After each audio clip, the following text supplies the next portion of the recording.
तो hello friends, मैं अजय यादव आज आपके लिए एमपी की एक न्यू और बेहतरीन सीरीज लेकर आया हूं, जिसमें हर दिन आपको कुछ न कुछ टॉपिक बाजी हर दिन न्यू टॉपिक लाकर आता हूं, जो कि हर किसी competition exam MPPSC MP police किसी भी हर कंपटीशन एग्ज़ाम में पूछे जाते हैं वो क्वेश्चन। तो मैं उन्हीं से कुछ प्रश्न निकाल कर लाता हूँ। हर दिन नया टॉपिक होता है और आपने मेरी पहले की टॉपिक वाइज क्लास नहीं देखी तो उनकी भी लिंक मैं आपको दे दूँगा। और चलिए आज बिना किसी देर के आज की हमारी क्लास को स्टार्ट करते हैं। और उससे पहले मैं आपको ये बता दूं कि आज हमारी क्लास का 8वां दिन है। मतलब इससे पहले मैंने 7 वीडियो और मेरे चैनल पर प्रोवाइड करवा दी हैं एमपीजीके की। अगर आपने नहीं देखी हैं तो डिस्क्रिप्शन में मैं उनकी लिंक दे दूंगा, जहां से आप डायरेक्ट जा कर के और मेरी वीडियोज़ को देख सकते हैं। और अगर आप मुझसे जुड़ना चाहते हैं तो मेरे channel MP GK with Ajay Yadav को सब्सक्राइब कर लीजिए, एमपीजीके विथ अजय यादव को, जिससे कि आपको नोटिफिकेशन मिलता रहे और आप मुझसे जुड़ जाएँ।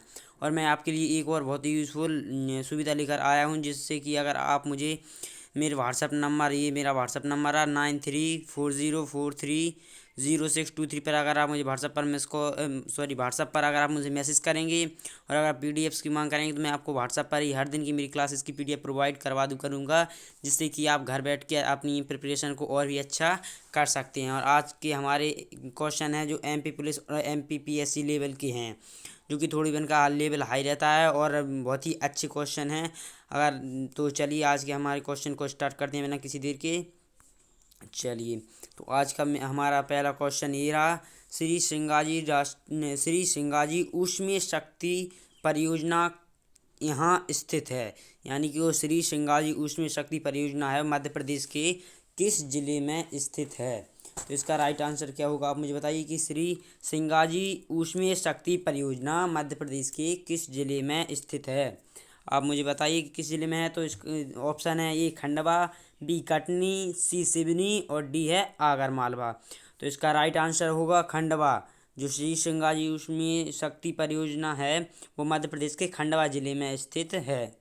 चलिए हमारा अगला इसकी वो डिटेल देखते हैं, क्योंकि मैं जो भी क्वेश्चन करवाता हूँ डिटेल से करवाता हूँ, क्योंकि अगर हम ऐसे रटेंगे तो उसका कोई फ़ायदा नहीं है जब तक हम उसके आंसर को समझ नहीं लेते और उसके बारे में थोड़ी और जानकारी नहीं ले लेते, जब तक हमें अच्छे से याद नहीं होगा। तो ये इसी के साथ मैं आपको हर दिन थोड़ी ना थोड़ी उसकी डिटेल लेकर आता हूँ आंसर की, जिससे कि आपको बिल्कुल श्योर हो जाए। दूसरी सिंगाजी ऊष्मीय शक्ति परियोजना खंडवा जिले में स्थित है। इस ताप विद्युत गृह की 2000 मेगावाट विद्युत उत्पादन की क्षमता है। इसकी क्षमता कितनी है? 2000 मेगावाट विद्युत उत्पादन की क्षमता है। इसी तरह 5 ताप विद्युत गृह छिंदवाड़ा, हाँ ये ताप विद्युत गृह पूछे जाते हैं कि कौन सा ताप विद्युत गृह कहाँ पर है, तो 5 ताप विद्युत गृह छिंदवाड़ा में, चांदनी ताप विद्युत गृह बुरहानपुर में और बीना ताप विद्युत गृह सागर जिले में स्थित हैं। ये 3 मध्य प्रदेश के, और ये सिंगाजी शक्ति परियोजना, ये 4 मध्य प्रदेश के प्रमुख विद्युत गृह हैं, जो कि कॉम्पिटिशन एग्जाम में पूछ जाती हैं। तो आप इन्हें अच्छे से याद कर लीजिएगा। चलिए अगला देखते हैं हमारा। श्री सिंगाजी थर्मल पावर परियोजना के लिए जल का स्रोत खालिस्तान से है। मतलब कि जो Shri Singaji thermal power plant है उसमें जल की आवश्यकता पड़ती है, वो आवश्यक जल किसका यूज में लाती हैं, उसके लिए जल का स्रोत क्या है? तो ऑप्शन है ए इंदिरा सागर जलाशय, बी तवा बांध, सी महीखेड़ा जलाशय और डी है हमारा अम्बा बांध। तो इसका राइट आंसर क्या होगा, आप मुझे बताइए कि जो श्री सिंगाजी थर्मल पावर परियोजना के लिए जल का जो स्रोत है वो क्या है? तो इसका राइट आंसर होगा इंदिरा सागर जलाशय। क्या होगा इसका राइट आंसर? इंदिरा सागर जलाशय इसका राइट आंसर होगा। चलिए इसकी डिटेल दिखाता हूँ आपको। श्री सिंगाजी थर्मल पावर परियोजना के लिए जल का स्रोत इंदिरा सागर जलाशय है। इसकी उत्पादन क्षमता भी 2000 मेगावाट है। खंडवा जिले में स्थित है, जो कि अभी हम पढ़ चुके हैं। मध्य प्रदेश का पहला ताप विद्युत केंद्र नेपानगर बुरहानपुर में 1953 में चांदनी विद्युत केंद्र है, जो कि मध्य प्रदेश का सबसे बड़ा विद्युत केंद्र भी माना जाता है। और ये कहाँ पर है? बुरहानपुर जिले में पहला ताप विद्युत गृह स्थापित हुआ था, ये जो पूछा जा सकता है। और ये कब स्थापित हुआ था? 1953 यानी 1953 में। और प्रदेश में सर्वोत्तम विद्युत उत्पादन की 1905 में शुरुआत की गई थी। इसके अलावा प्रदेश में जल विद्युत, पवन ऊर्जा, सौर ऊर्जा से भी विद्युत उत्पादन हो रहा है। चलिए अगला क्वेश्चन देखते हैं। मध्य प्रदेश में गाँवों के लिए सौर प्रकाश प्रदान करने वाली एजेंसी कौन सी है? मतलब जो मध्य प्रदेश में सौर गाँवों के लिए सौर ऊर्जा, गाँव के लिए जो लाइट आती है उसे प्रदान कौन सी एजेंसी करती है? तो ऑप्शन है दीनदयाल उपाध्याय ग्राम ज्योति योजना, मध्य प्रदेश ऊर्जा विकास निगम लिमिटेड, मध्य प्रदेश ग्रामीण विद्युत निगम और मध्य प्रदेश सौर ऊर्जा विकास निगम। तो इसका राइट आंसर क्या होगा, आप मुझे बताइए। तो इसका राइट आंसर होगा मध्य प्रदेश ऊर्जा विकास निगम लिमिटेड के द्वारा मध्य प्रदेश के गाँव के लिए सौर ऊर्जा का प्रदान किया जाता है। चलिए इसकी डिटेल देखते हैं। मध्य प्रदेश सौर ऊर्जा विकास निगम ने गाँव का विद्युतीकरण किया है एवं बुनियादी ढांचों को विकसित किया है। मध्य प्रदेश में संचरण नेटवर्क को सुधारता है और बिजली उत्पादन करता है, संचार करता है, वितरण करता है। यह ऐसी गैर परंपरागत ऊर्जा जैसे सौर ऊर्जा, बायोगैस, अक्षय ऊर्जा और ऊर्जा कुशल उत्पादों पर आधारित विभिन्न प्रौद्योगिकी के उपयोग में ग्रामों में ऊर्जा संचयन करने के लिए मध्य प्रदेश में कार्य कर रही है। चलिए अगला क्वेश्चन देखते हैं हमारा। विंध्याचल उच्च तापीय शक्ति स्टेशन किस जिले में है? जो मध्य प्रदेश का विंध्याचल उच्च तापीय शक्ति स्टेशन है वो मध्य प्रदेश के किस जिले में स्थित है, आपको ये बताना है। ऑप्शन है ए बैतूल, बी होशंगाबाद, सी सिंगरौली और डी बालाघाट। डी बालाघाट, ये भी कुछ नहीं है, वो कुछ टाइपिंग में मिस्टेक हो गया होगा, ये बालाघाट। तो चलिए आप मुझे इसका राइट आंसर कमेंट करके बताइए कि इसका क्या होगा। विंध्याचल उच्च तापीय शक्ति स्टेशन मध्य प्रदेश के किस जिले में स्थित है? तो इसका राइट आंसर होगा सिंगरौली। सिंगरौली में विंध्याचल उच्च तापीय शक्ति स्टेशन है और सिंगरौली को का एक उपनाम भी है इसी कारण। तो आप मुझे बताइए सिंगरौली का उपनाम क्या है? तो जो सिंगरौली है और सिंगरौली का उपनाम है, सिंगरौली का उपनाम क्या है? सिंगरौली को कहते हैं ऊर्जा की राजधानी।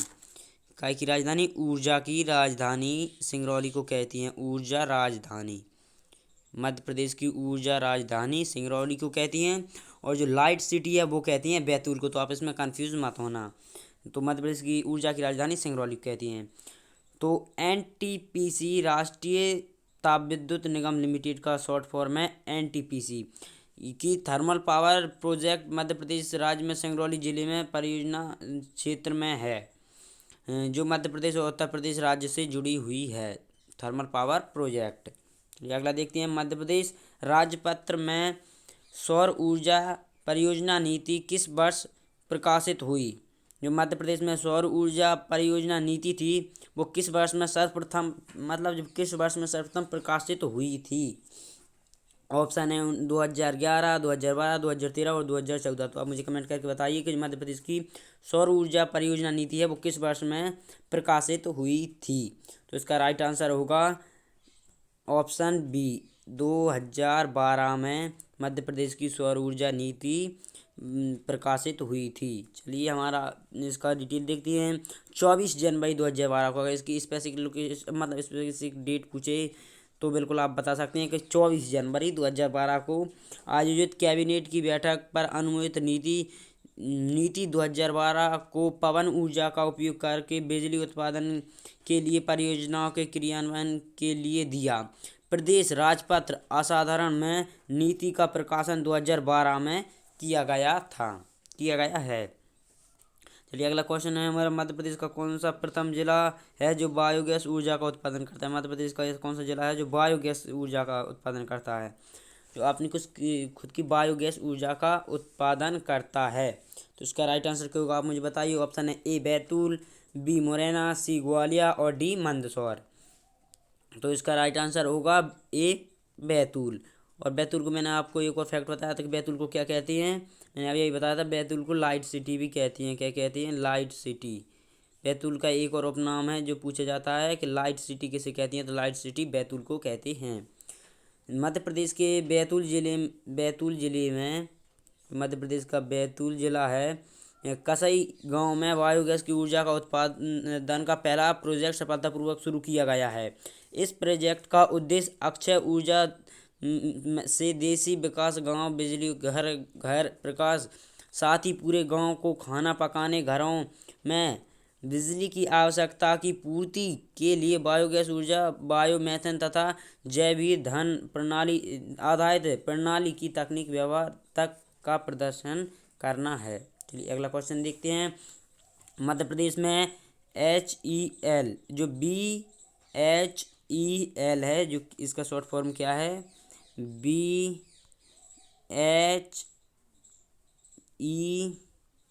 और L, इसका ये शॉर्ट फॉर्म होगा। BHEL ने 600 मेगावाट का थर्मल पावर प्लांट कहाँ कमीशन किया है? मतलब मध्य प्रदेश का ऐसा कौन सा जिला है जहाँ पर BHEL ने 600 मेगावाट का थर्मल पावर प्लांट का कमीशन किया है? तो इसका राइट आंसर क्या होगा? ऑप्शन है ए सिवनी, बी भिंड, सी बड़वानी और डी है दमोह। तो इसका राइट आंसर क्या होगा आप मुझे बताइए कमेंट करके। इसका राइट आंसर होगा सिवनी। सिवनी में BHEL ने 600 मेगावाट का थर्मल पावर प्लांट कमीशन स्थापित किया है। चलिए अगला इसका डिटेल देखते हैं। भारत हैवी इलेक्ट्रिकल्स लिमिटेड भेल, जो कि भोपाल जिले में स्थित है, ने 3 मई 2016 को मध्य प्रदेश में 600 मेगावाट की कोयला आधारित ताप विद्युत संयंत्र परियोजना का शुभारंभ किया है। ये हमारे लिए इम्पोर्टेंट है और हम ज़्यादा डिटेल इसकी कोई ज़रूरत नहीं है। इनमें से मध्य प्रदेश के लिए जिले में बेल स्पन सौर ऊर्जा लगी है। मतलब कि निम्न में से जो नीचे कौन सा जिला है, यहाँ पर मध्य प्रदेश के किस जिले में बेल स्पन सौर परियोजना लगी है? ऑप्शन है ए ग्वालियर, बी नीमच, सी जबलपुर और डी धार। तो आप मुझे बताइए कि कौन सा जिला है। तो इसका राइट आंसर होगा नीमच, और नीमच राइट आंसर होगा। नीमच में मध्य प्रदेश के नीमच जिले में बेल स्पन सौर परियोजना लगी है। और मैं नीमच के बारे में आपको एक और इम्पोर्टेंट फैक्ट बता दूं कि जो नीमच है उसमें ही पहली ग्राम परियोजना का स्थापना जो शुरू हुई थी वो कहाँ से हुई थी? नीमच से। और मध्य प्रदेश के नीमच से ही 1857 का विद्रोह प्रारंभ हुआ था। चलिए इसकी डिटेल देते हैं। भारत की बड़ी 130 मेगावाट की बेल स्पन सौर MP परियोजना मध्य प्रदेश के नीमच के भगवानपुर से 26 फरवरी 2014 को शुरू की गई थी। बस यही हमारे लिए इम्पोर्टेंट फैक्ट होगा। चलिए अगला देखते हैं। इनमें से कौन से स्थान पर चांदनी ताप विद्युत केंद्र स्थित है? जो कि बहुत ज़्यादा IMP क्वेश्चन है, बहुत ज़्यादा IMP, जो कि हर बार एग्जामिनर पूछता है। चांदनी ताप विद्युत गृह से कोई ना कोई तो फैक्ट आता ही है एग्जाम में। तो बताइए कि मुझे चांदनी विद्युत ताप गृह मध्य प्रदेश के किस जिले में या किस शहर में स्थित है? जो कि हम पहले पढ़ चुके हैं पहले के क्वेश्चन में। अगर आपको ध्यान हो तो मैंने चारों जो ताप विद्युत गृह हैं मध्य प्रदेश के इम्पोर्टेंट, उनकी मैंने लोकेशन आपको बता चुका हूँ। तो आप मुझे ये बता सकती हैं कि मध्य प्रदेश का जो चांदनी ताप विद्युत केंद्र है वो मध्य प्रदेश के किस जिले में स्थित है? तो ये मध्य प्रदेश के कहाँ पर है? ये मध्य प्रदेश के बुरहानपुर जिले में, जो कि हम पढ़ चुके हैं, मध्य प्रदेश के बुरहानपुर में स्थित है। चलिए अगला हमारा क्वेश्चन देखते हैं। इसको मैं आपको एक बार और बता देता हूँ कि मध्य प्रदेश का चांदनी ताप विद्युत गृह मध्य प्रदेश में कहाँ पर स्थित है, जो कि हम पढ़ चुके हैं कि जो चांदनी ताप विद्युत गृह, इसके अलावा चांदनी ताप विद्युत गृह 2000 में शुरुआत की गई थी। ये चांदनी विद्युत गृह के बारे में दिया गया है, यहीं पर हमने पढ़ा था अभी। तो मैं आपको इसके बारे में और अच्छे से बता देता हूँ। ये चांदनी ताप विद्युत गृह जो कि मध्य प्रदेश के बुरहानपुर जिले में स्थित है। चलिए हमारे क्वेश्चन पर ही वापस चलते हैं। ये रहा हमारा क्वेश्चन कि चांदनी ताप विद्युत गृह मध्य प्रदेश के किस कहाँ पर स्थित है? तो ये इसका राइट आंसर होगा बुरहानपुर। हमारा अगला क्वेश्चन है, विद्युत नियामक प्राधिकरणों का कार्यालय किस नाम से प्रसिद्ध है? जो विद्युत नियामक प्राधिकरणों का जो कार्यालय है वो मध्य प्रदेश में किस नाम से प्रसिद्ध है? ऑप्शन है ऊर्जा भवन, यातायात भवन, सौर भवन और विद्युत भवन। तो इसका राइट आंसर क्या होगा कि विद्युत नियामक प्राधिकरण का कार्यालय मध्य प्रदेश में कहाँ पर स्थित है? तो उसका राइट आंसर होगा ऊर्जा भवन में। कहाँ पर? ऊर्जा भवन में यह स्थित है। चलिए इसकी डिटेल देखते हैं। मध्य प्रदेश विद्युत नियामक प्राधिकरण का कार्यालय ऊर्जा भवन के नाम से प्रसिद्ध है, जो भोपाल में स्थित है। कहाँ पर है? मध्य प्रदेश की राजधानी भोपाल में स्थित है। जबकि राज्य विद्युत मंडल शक्ति भवन विद्युत भवन के नाम से प्रसिद्ध है, जो जबलपुर में स्थित है। शक्ति भवन विद्युत भवन के नाम से प्रसिद्ध है, जो कि कहाँ पर, मध्य प्रदेश के जबलपुर में स्थित है। जबलपुर के बारे में मैं आपको एक और महत्वपूर्ण फैक्ट बता देता हूँ। जो जबलपुर है उसे संस्कार राजधानी के नाम से भी जाना जाता है। संस्कार राजधानी के नाम से भी जबलपुर को जाना जाता है, संस्कार राजधानी। तो आज इसी के साथ हमारी क्लास को स्टार्ट करती हैं, जो कि एमपी के कुछ इम्पोर्टेंट क्वेश्चन थे। इसी के साथ मैं इसका पार्ट 2 भी लाऊंगा, अगर आप कमेंट करके मुझे इसका पार्ट 2 भी चाहते हैं, क्योंकि इसके बहुत ही और इम्पोर्टेंट क्वेश्चन हैं, और जो भी ज़्यादा इम्पोर्टेंट थे वो तो मैं करवा चुका हूँ। तो चलिए इसी के साथ आज की हमारी क्लास को यहीं पर ख़त्म करते हैं। और आप एमपी का कोई और टॉपिक चाहते हैं तो आप मुझे कमेंट करके बता सकते हैं। अगर आपको ये क्लास अच्छी लगी हो तो प्लीज़ लाइक कीजिए, और अगर आप कोई और दूसरा टॉपिक पढ़ना चाहते हैं तो मुझे कमेंट करके बता सकते हैं। और मेरी क्लास को ज़्यादा से ज़्यादा शेयर कीजिए अपने दोस्तों के साथ, ताकि वो भी इसका फ़ायदा उठा सकें। और अगर आप मुझसे जुड़ना चाहते हैं और एमपी के कुछ ऐसे ही चुनिंदा क्वेश्चन पढ़ना चाहते हैं तो मेरे channel MPGK with Ajay Yadav, मेरे चैनल का नाम है MPGK विथ अजय यादव, को सब्सक्राइब कर लीजिए, जिससे कि आपको नोटिफिकेशन मिलता रहे और आप मेरी क्लासेस को रेगुलर अटेंड कर सकें। तो चलिए इसी के साथ आज की हमारी क्लास को ख़त्म करती हैं। मेरे साथ जुड़ने के लिए बहुत बहुत धन्यवाद। Thanks for watching me, thank you very much, और मिलते हैं अब कल नई क्लास में।